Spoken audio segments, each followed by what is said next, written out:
Hello বন্ধুরা, আমি একটা পাবদা মাছের রেসিপি নিয়ে চলে এসেছি। এটা কি কি লাগছে দেখে নাও। কাশ্মীরি লঙ্কা, রসুন কুচি, পেঁয়াজ কুচি আর সবুজ লঙ্কা।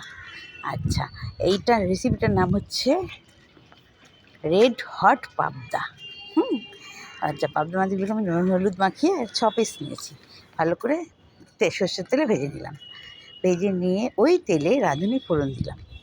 রাঁধুনি ফোড়ন দিয়ে ওই যে আমি নিয়েছি কাশ্মীরি লঙ্কা, ওগুলো সব আমি পেস্ট করে নিলাম একসাথে। পেস্ট করে সেই পেস্টটা আমি দিয়ে দিলাম। দিয়ে তারপরে একটু হলুদ দিলাম, একটু কাঁচা কাঁচা গন্ধগুলো ছাড়বে। তারপরে আমি কাশ্মীরি রেড চিলি পাউডার দিয়ে নাড়াচাড়া করছি।